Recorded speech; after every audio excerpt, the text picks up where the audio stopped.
I'm Taylor. I'm Amy. And welcome to the Yurt again. Yay! We are here for our second video in our chakra series. And today we're going to be talking about the sacral chakra.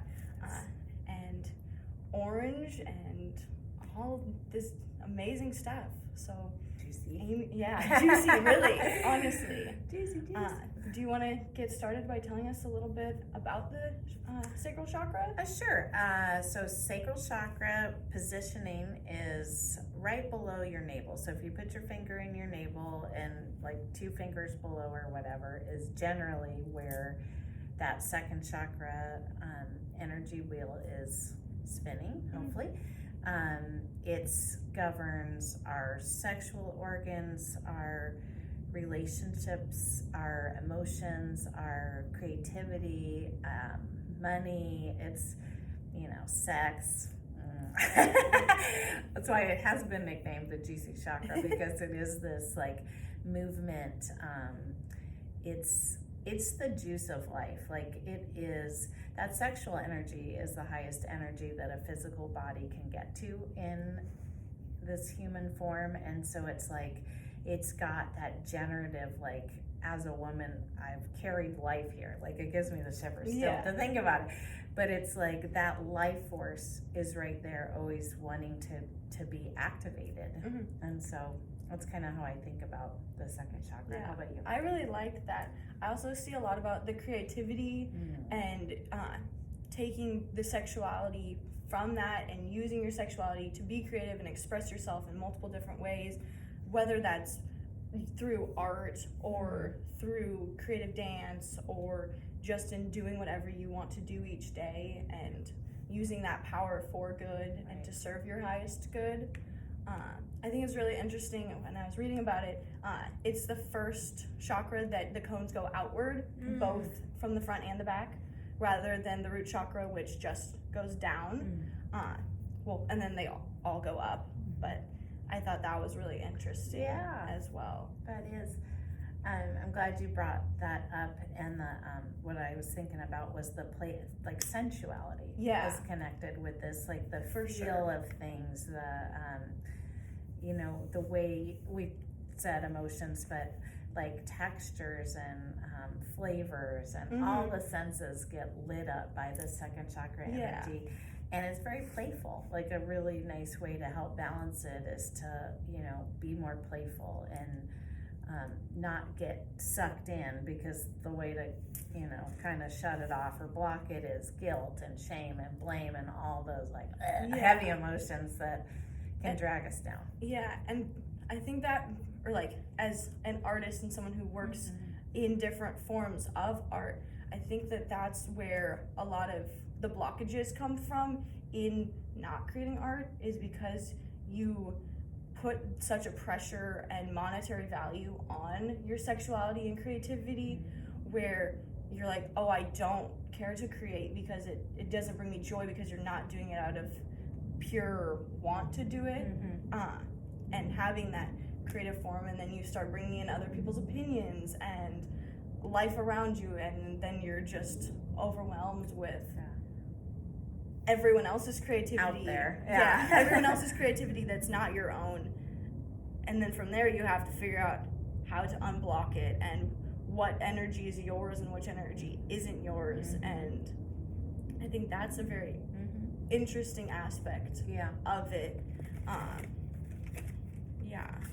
I agree. That sense of self. And in our society today, what is sexy is really about images and this and that, and I'm very but really like the sexiest thing is to feel beautiful from the inside out, and to just be like, I know that when I was younger, looking around at beautiful around me and trying to like figure out, like in high school and stuff, and I remember there was this girl that didn't look like what was considered the traditional, beautiful girl or whatever. and pretty. And this girl, though, rocked it out. Like, now that I know who she, where she was coming from, her second chakra was on fire because she was just this bold, beautiful being. And I see that so much more in society nowadays. And that makes me so happy that people are like, women especially, I mean men too, please join in, guys, but I see that women, rather than trying to fit a certain particular something that's like, oh, this is pretty, or this is sexy, this is beautiful, it's like there is that innate knowing that's coming through, that the emotions of I am beautiful, I am sexy, I am this sensual being, and and I am emotional, and I am messy, and I am all this stuff, because we are all of it. And I think having that confidence to understand that you're the only one who can say that you're beautiful is like the strongest power that you can have, because once you start radiating that energy outward, people will start to see you in that way rather than in that secluded way that you were putting yourself into the universe as. And the more you radiate that confidence and the love, energy, and the power and the beauty, then the more that's going to come back to you, and the more the universe is going to want to show you that beauty. And show you the beauty within you. I have a challenge that just popped up in my head, a little angel tapped me on the head. I love and that is, I am a healer, a person that works with people to be their best selves, and so oftentimes there's a lot of self-doubt that comes up in people, and the challenge is, like, when you receive a compliment, receive it. Like, there's a lot of amazing, wonderful people out there that when I say, oh my gosh, you're so beautiful, they're like, no, I'm not, and start arguing with me, and then I'm like, okay. It's like, I was just trying to be kind to you. And I was just feeling it. It's like, now you're telling me I don't have value, or I don't have, like, the right to have that opinion of you. And it's like, if you think about it, there was one lady that I used to interact with quite a bit, and she would, like, I would, like, you're so beautiful. Oh, no, you're so much more beautiful than me. Who doesn't want to win that argument? I'd be like, I'd be like, okay, fine. But my point is, like, being willing to be beautiful, and like, if you love you, again, this is building on that foundation of the first chakra. It's like, there's not a limit on how many beautiful people can be. Everybody's beautiful. Totally, everyone has beauty, and it's like, allow that beauty to come into bloom and to be, so my challenge really is to, if you hear that self-doubt, or you hear yourself, even when you look at yourself in the mirror, oftentimes that, like, critical voice will come up, and it's like, nope, not listening to you, and get into that beauty, and maybe move a little bit. Like, dancing really helps you kind of get your that's the groove place on, that I've been in this last week, is anytime I'm in that, like, judgmental of myself mindset, or, oh, you're not doing this, you're not doing enough, you're not beautiful in this way, or creating in whatever way, and using your tools, I'll be like, what song do I need right now? And I'll just shuffle it, and whatever song comes on, I have to dance to it. I love it. And I spend the 3 to 5 minutes that the song is dancing to it. I'll stand in front of a mirror so I can see myself and see the beauty that I am. And allow myself to be infused with that power and not feel bad for it. Because I feel like there's that, like, conceitedness of, oh, I like to look at myself in the mirror. But it's like, and I was talking to a friend about this, actually, about looking in the mirror, and it's like, I understand the disconnect between being a soul and a human, or like the two different aspects of it. And so I like to look in the mirror and look at pictures of myself to be like, that's your human body. Like, that's who you are. Yes, you are this amazing, beautiful soul, and you have all this energy. But look at how beautiful you are on the outside too. Because that's one place that I've always struggled, was the outside beauty versus the inside beauty. Because it's like, I know I can radiate all the love and light I want. It's just sometimes if you look in the mirror and you're like, it doesn't come out quite right. Are you sure? Or it's like when you look real good in the mirror and then you take a picture and you're like, that's how it is. And then it's like, okay, I was seeing myself in a different light because I was seeing myself as beautiful, and now I'm seeing myself in a judgmental place. And so then it's reworking that conversation with yourself. It is. That's absolutely right. And Yeah. that is, you know, getting into the belly of things. And, Yeah. you know, from that physical perspective, there's a lot of fear about bellies. And, That's you know, it's like, ugh. So people tend to suck it in and so contract it, right? It's like, you know, and I get it, right? Yeah. All right, we're all human beings on this plane and we all like to be attractive and all that, but there's a really big value to allowing that free breath, that expansion, which is a good segue to go into breath today. Yes, it is. So the breath work I want to do today is called belly breathing. Ooh. And it's fascinating from my perspective. One of the modalities I use for healing work is called Chine Sang, and that is an ancient modality that was developed by Taoist monks that wanted to clear their bodies for enlightenment. And the concept being that most people do not breathe below their rib cage. Oftentimes people are very shallow breathers because the deeper you breathe, the more you move your abdominal organs, which store the energy charges. So if it's easily digestible, you're not storing any energy. But if it's like, it's in our language, the bitter pill to swallow, I can't stomach the thought of that. The gall of him refers to the gallbladder. So it's like, those are in our language, which are clues that this is onto something. And the large intestine actually hangs on these flexors right here on the ends of the rib cage. So you have your, I don't know what the, but from the right to the left is the digestive system, and this is the ascending, transverse, and descending colon. And so when we do this belly breathing, we're actually doing like an internal massage to our organs. Oh, I love that. Which the digestion is part of this chakra too. And we want to support that movement in the digestive tract. So we can do that in different ways, but this way that we're going to do right now is in the belly breathing. So just, this is something that you can just practice. Just be gentle with yourself. If it feels really awkward and weird to try to get breath into your belly, that's kind of normal, unfortunately. As you notice a baby breathes, you see their belly and it's just soft, and they're just their whole body breathes when they breathe. You see them. But we tend to grow up and get stiff and not want to feel quite so much, so we kind of contract it. So I am inviting us all to just be more expansive. So let's take a moment,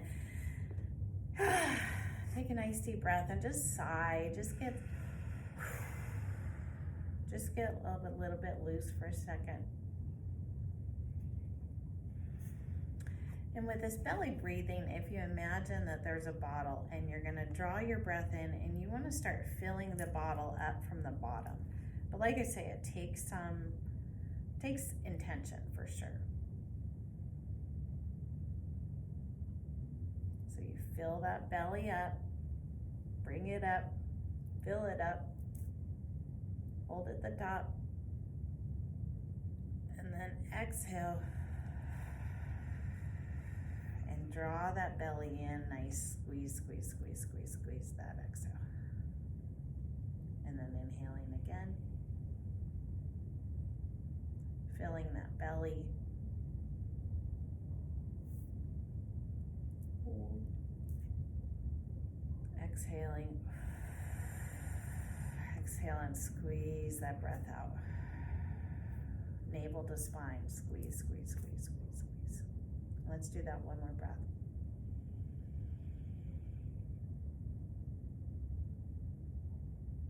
To the top, hold.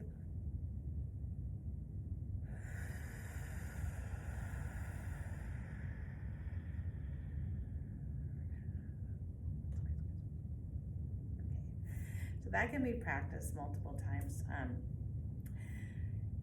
You noticed how I exhaled out of my mouth, which I didn't get to say. It's difficult to talk and breathe at the same time. Yeah. Doing my best.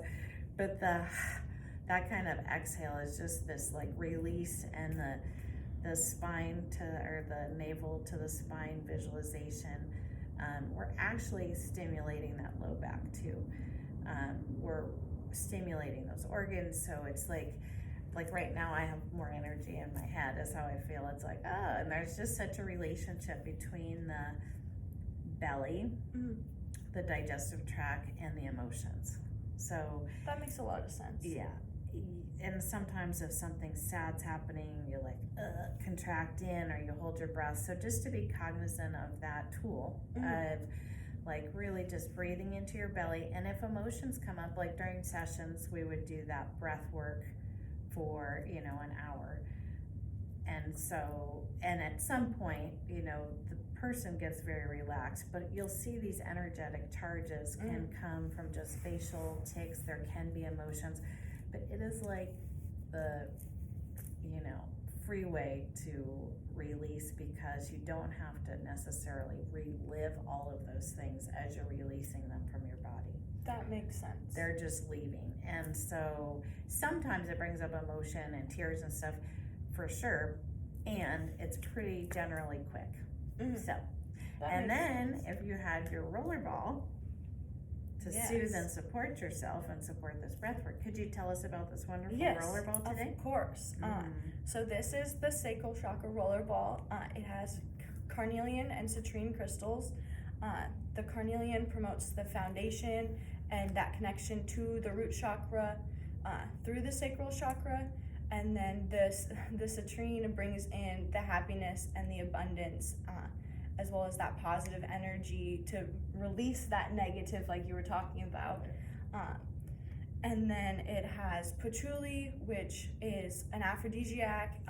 So is ylang ylang, which is in this as well.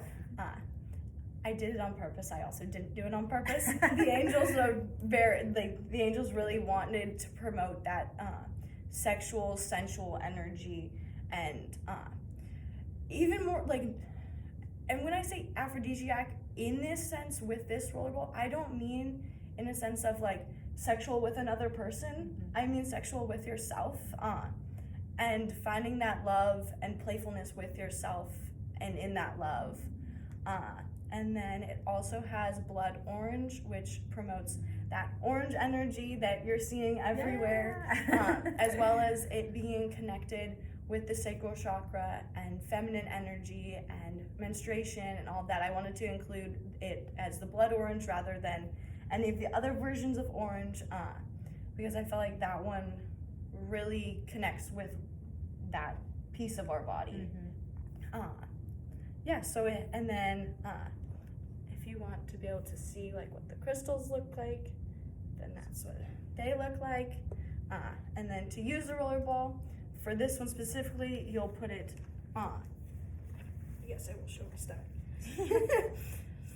So you'll put it right here and you say, I am sacral, I am sacral, I am sacral. And you just allow yourself to feel that energy. You can do it while doing that belly breath work.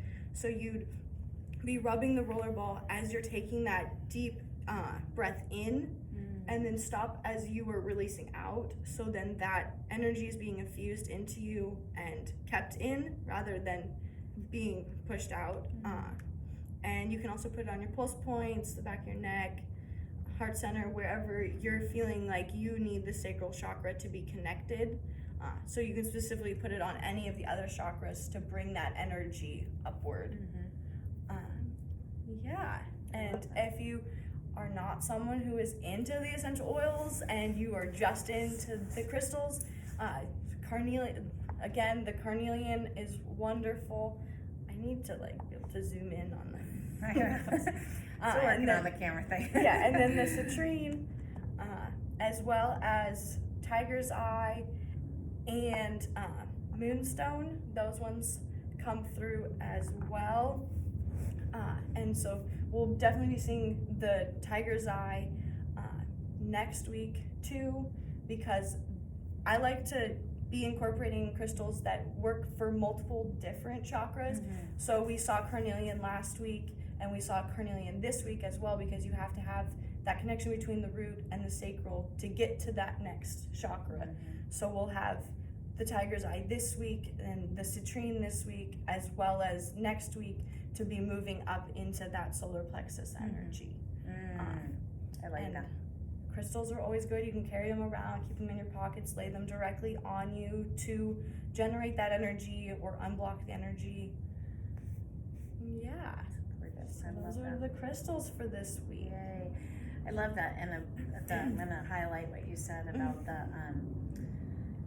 the relationship and the wholeness of this is, that it's a whole system, right? And we're highlighting the different aspects, and it's important, to be able to focus in on different places, but to just receive this as a support of the whole system, and that they all have relationships with each other. Yes. You can see the relationships here. So this is the root chakra, so you have like a visual representation, and this will be here each week for you to be able to see. And then, so here is the sacral chakra, and I love that the light changes it so that we can see each different part now too. But you see how it builds, and each color gets brighter, and there's just more power in each place, especially when you are doing all the healing work and using the tools for each aspect. Then it'll just keep getting stronger. I love that. I was reading something, and it spoke about if you were to shine a light. Sorry, I was like, shone. If you were to shine a light from the first and from the third, which is yellow, you would then get that merging of the orange. And I thought that was really cool, because there's, that speaks to that relationship, and that, we talked about the first chakra is that connection to your life here, and from a very grounded place, you have a much more stable emotional base, right? You, I don't know, just so many. I think it's just super important that we build the strong foundation, and moving into the second chakra, water is a really, is the element associated with it, and earth is associated with the first chakra, so I wanted to just add that in. But so the water, right? I am totally a person who water is something I have to have lots of to drink, and I love to be near water, and is an element too to ground the second chakra. If you're feeling super emotional, it's funny, when I read that, I intuitively go to the beach when I have something that's really got me all disturbed, and I go to the beach, and it just helps to quiet. You really do have more access to things when you can slow down and be still and listen is a serious suggestion that has been a very big tool in my life, to just be able to find that quiet space. But then adding the water element is kind of cool. I love that you go to the beach as you and for people who don't have access to the beach, because not everyone has that, the shower is a wonderful tool. I spent an extra 10 minutes in the shower this morning because my sacral energy was just we had so much to release. And it's a really good energy cleanser as well. And doing shower meditations, I like to do them, and just allowing the water to be releasing and washing away anything that no longer serves you. And it's that simple, of just saying, I've released anything that no longer serves me. And the water will do the rest of the work, because water knows energy and vibrations and moves with all of it as well. So showers are wonderful, baths are great. You can even use the essential oil blends in the bath, use the crystals in the bath as well. You can message me, I'll make you a Stardust. That's right. As well as just drinking the water.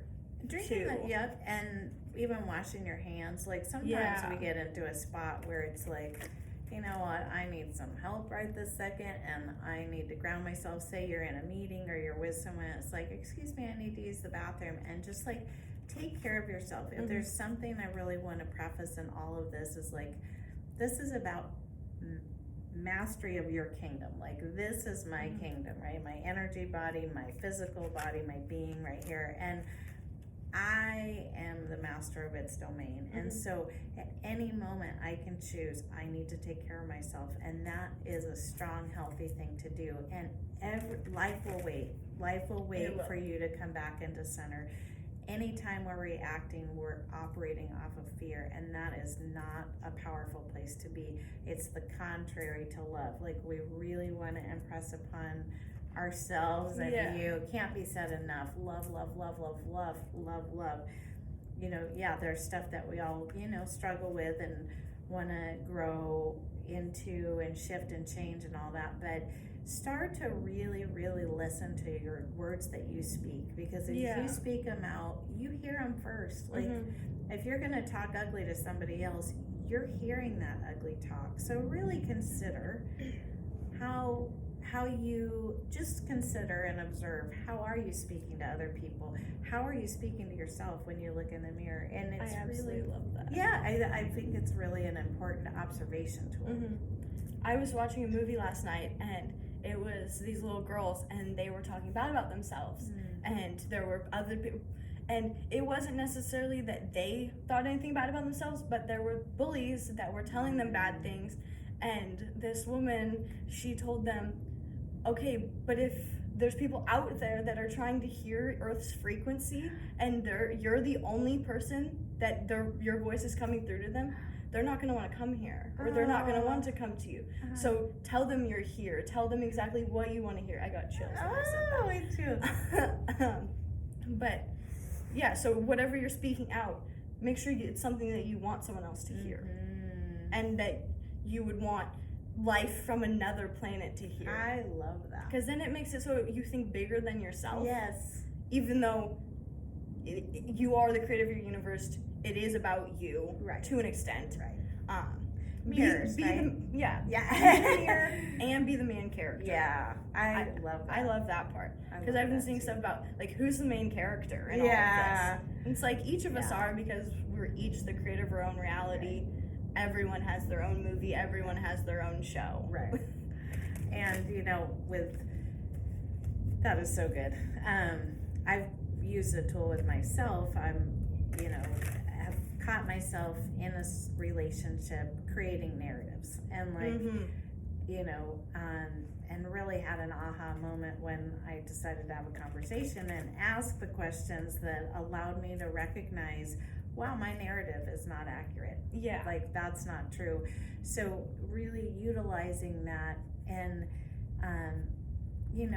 be willing to ask questions, be willing to understand, be unwilling to take fear and hatred as an end game. In my opinion, it's like, honestly, if anybody's being hateful because they're afraid, or they've been hurt or wounded or whatever, because love is our natural state, right? I watched Inside Out yesterday, and the very first thing. I love that movie. I cry every time I watch it. Too. And that joy, like, to see that bubble come on, it's like, yes, that's us. That's us. I think such a powerful part of it too is when sadness is touching, like, the core memories, and it changes the core memories to be sadness, and it's like, okay, so those, yes, she turned those to sadness. However, we can still create new core memories, and finding the joy and the belief in yourself and the belief in all your different emotions around you to be able to create those new positive memories. Yes. And from that sadness comes lessons and joy. Like, you find, like, a new level of joy when you work through a problem, or, I feel for anybody and everybody that's out there hurting right now. There's so much hurting out there. And I really empathize with that. One of the things I read, because I imagine there's several empaths that might be attracted to this and us, since we are, but empathy and sympathy are awesome, but they also can be out of balance. And so more than, and that's going to drag the second chakra down. Yeah. And so really caretaking yourself is the most powerful thing you can do for yourself and for others. So if you are an empath, if you feel called to love the world and, support, awesome. I think that's great. that just calls you to a stronger, like, you've got to really kick in the self-care even more. If you're going to be helping people, serving others, all that, you've really got to make sure that you're coming from that full source. And it's not selfish to take care of yourself. It's self-love. And it's really, just think of it like stoking the fire. Fire is also this, honestly, fire is actually for the next one. I mean, but there is fire that also comes from there, because I mean, it's passion. It is, and it's passion is a form of fire. Yes. And sexuality is a form of fire. Yes, so absolutely. it definitely has that fire element to it, even though it is water. Yes.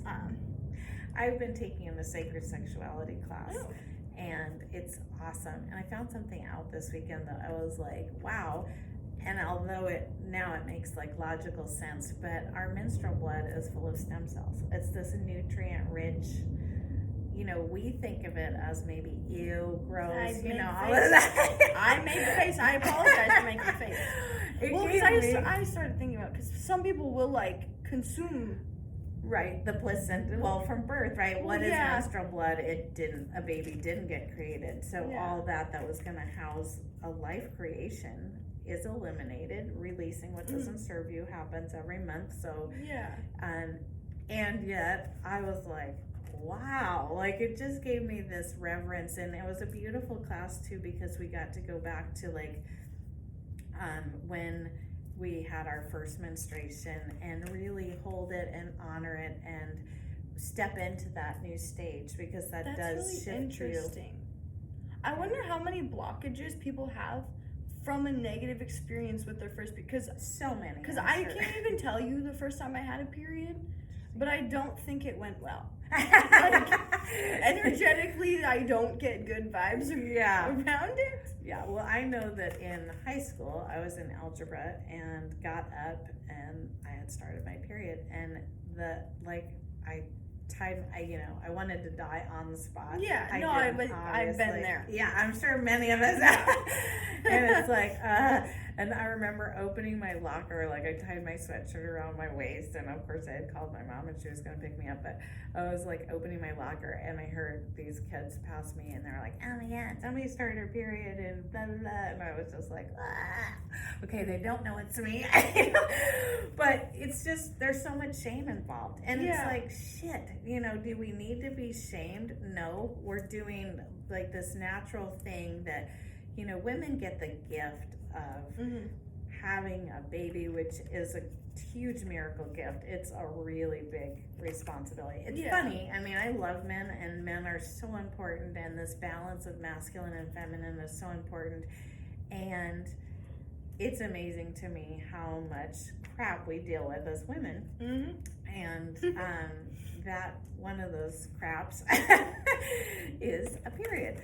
So anyway, that's just a side note, but I wanted to appreciate it, and I wanted to just put that out there, because the meditation where, to recreate that, and we actually had another experience of our first sexual experience, which is another huge place. There's a lot of trauma that is associated with the second chakra, and for the reasons being that there's a lot of sexual trauma, there's a lot of emotional abuse, which is right here too. So both of those things, I feel so grateful that I got that gift, and maybe we could do those kind of meditations in a breakout session. And that's what I was thinking too, is if you guys want to comment below, would that be something you're interested in, having us do one together and you get to be a part of it too, or maybe doing a Zoom, and so then it's more secluded and private, because that is a lot to be going through. It is, and via the internet, or like just being live on video. The thing that I want to sort of bring forward right now is like, we get imprinted by experiences, but we can imprint ourselves. We can create new brain pathways. We don't have to just say, okay, well, that happened to me, so that's who I am. It's like, okay, that can be part of your fabric, and you can re-imprint a new image, and from that place create a new pathway. And so that's the purpose of these kind of meditations, is like, okay, you didn't have choice on that, but you can make a choice to choose now, and to choose to you know, reframe it, reintegrate it and all that, and really, you know, create the new life. You can choose again and again and again. And that gives me hope, and it gives me inspiration, and I feel passionate about it. Second chakra. Well, and I think with that too, something so simple is, instead of saying, oh, that happened to me, say that happened for me. Because I love even if it's the worst thing in the entire world that could have happened to you, it still happened for you to better your life and better you, so you can heal yourself, heal others around you, have a story that you can share that can help all the people who have been going through that as well. I always think of things in terms of like my future children and being able to share that information with them. Because if there's if there's no one else for me to share it with, at least I have them that I'll be able to say, oh, I went through this. It's okay. I promise you, it gets better. It happened for me because I needed to be able to share that experience with you. So then you don't have it happen to you. I love that. Yeah, and it's a form of protection, and and I will just say, whether the difficulties that we have, we never want those things to happen to our kids. And yet sometimes they do. And we feel like we can protect people from something. You know what? Sometimes it's supposed to happen for them. And that's totally true as well, because you can walk beside and you can support and love, and and then it gives you that compassion to walk beside them and support them and say, okay, I've been through this, let's get you through it. What do you need? And be able to ask what they need, because you've done the healing, and you're not saying, oh, I'm back and I'm triggered by this because I've had this happen to me, because we all have triggers. It's just how we deal with the triggers. And you may get triggered at that time, and that's okay too. The more you can love yourself, the more you can say, honey, excuse me 1 second, mommy has to go to the bathroom, and go to the bathroom and wash your hands and take a few breaths and show up as that loving source for yourself, so then you can come back and be more present for the other person. And you know, these things have layers. Like, we obviously have these 7 chakras, we have energy bodies, we have all these different things, and so it's not like there's a finish line to all this stuff. You don't reach a place and like, whoo, I'm good, gonna cruise out the next 30 years and just, you know, no problems. But you start to be able to have the discernment to, like, you know, you've grown, you know your own strength and wisdom, you know your brilliance and your radiance and your beauty and your sexiness, and so there's a lot of that balance that's going on. So it's not that life is pain-free, it just means that you have more access to tools to support and love and embrace it as it happened for me. And to turn that into, you know, this beautiful life experience. I love that. Are you gonna pick a card for us? Yes. Ooh. While I was shuffling, this one came through, so that definitely goes with that energy and seeing things differently, changing from the 2 to the 4, because of, so it's the 2 of Wands, and it's about changing how your energy is and seeing life from a different perspective. So that's why he is upside down. Sorry, you probably couldn't. So because of him being upside down, it means look at life from a different perspective. I like that. It could also be because we are working with energy number 2. So we've got that, because the wands represent energy, and it's number 2 as well. So it's and it is the person holding the world. So you are holding your universe, and whatever perspective you want to put on your universe, you can do that. I do recommend, with this card coming up, that you take time to look at your perspectives and how you see things and where your creativity is at, and maybe look at what's not serving you any longer, and maybe release that, or just do a meditation and see where it takes you. I love that.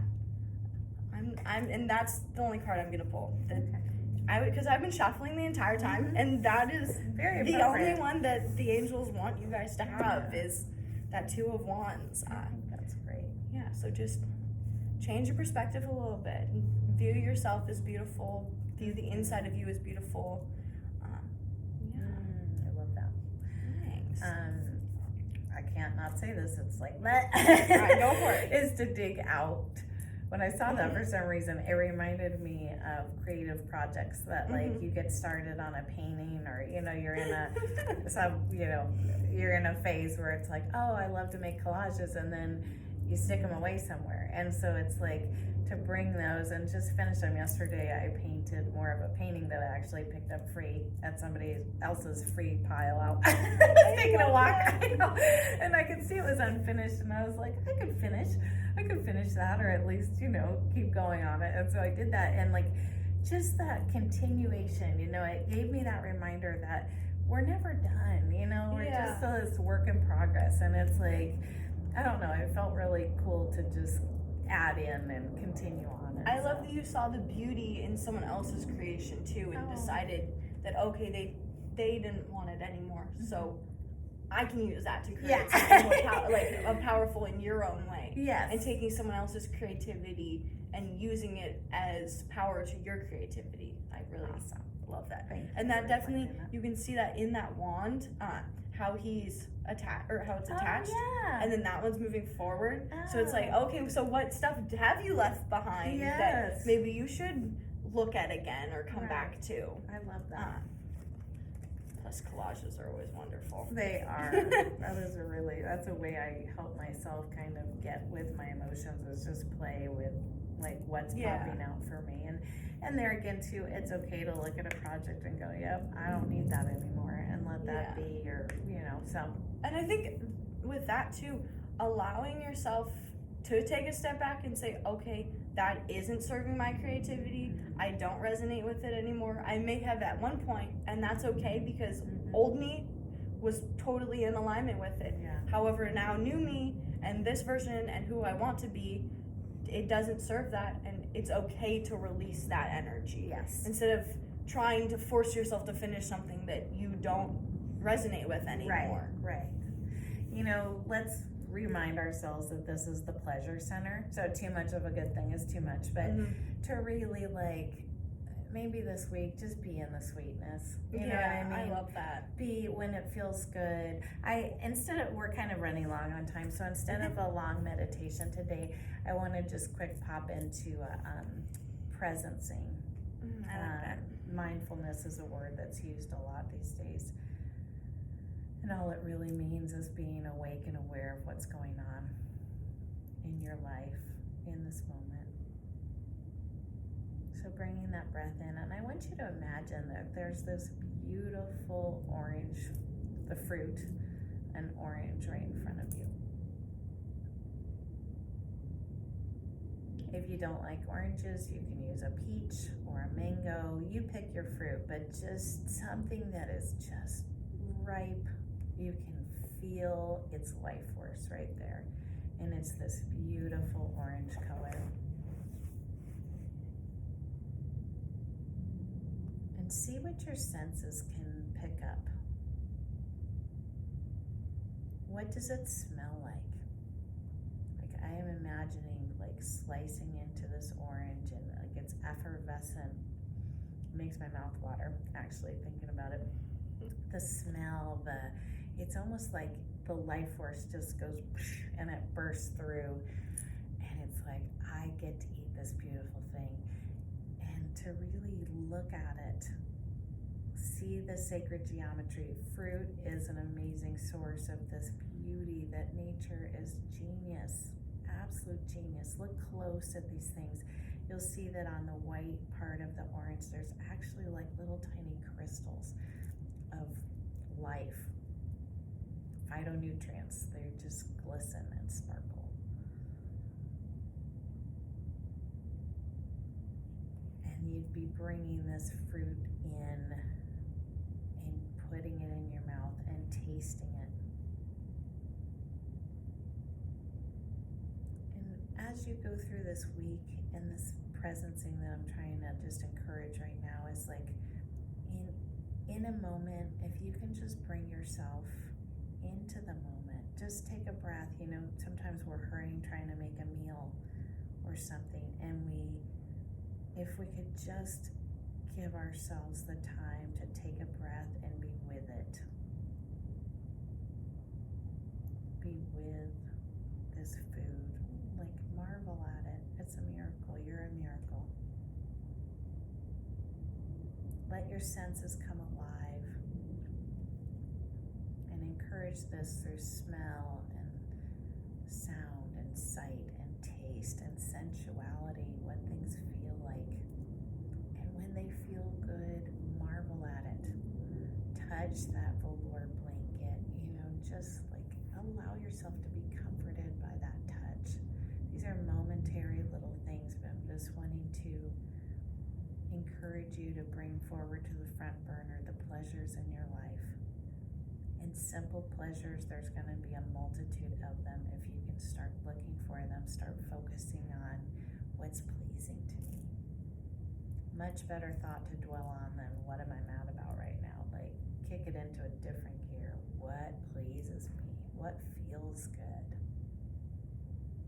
The soap in the shower, really utilizing the warmth of that energy. And like Taylor suggested, use that time to be meditative, to allow the water to not only clean your skin, but to carry out what no longer serves you.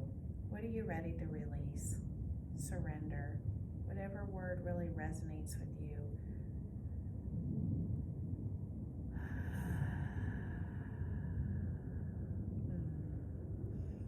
Take one last breath.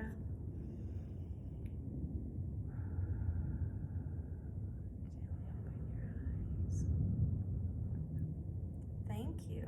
That was wonderful. I love the description of the orange, because then I was able to even further get into that meditative state of, okay, I'm thinking about what the orange tastes like and smells like and seeing the process. So I really enjoyed that. Good. So thank you. You're welcome. Thank you so much. And just one thing I wanted to say about meditation. I know we've probably talked about it already, but meditation isn't this crazy thing. Everyone can do it. It's conscious thought. It's controlled thought is exactly what meditation is. It's bringing, because your mind runs everywhere and is racing and wants you to think all these different thoughts, but it's keeping it in one thought for a specific amount of time until you feel called to move out of it, or your timer goes up, or whatever you have decided. So don't feel like you have to force anything. Just be with your thoughts and pick a word or a thought to stay with, and that may help with your meditation practice. Yes. And gentleness, right? Yeah. It's really doesn't have to be that your mind stops thinking, because that's what we've asked our mind to do, is to think and remind us of this. I like to see it as my thoughts pass like clouds in the summer sky, because that just helps me to just have them in motion. I'm breathing, just like you said, focusing on a word or a sound or a thought, or have music playing. And then if I find that I am up there on the cloud drifting away with the thought I had, I'm like, come on back.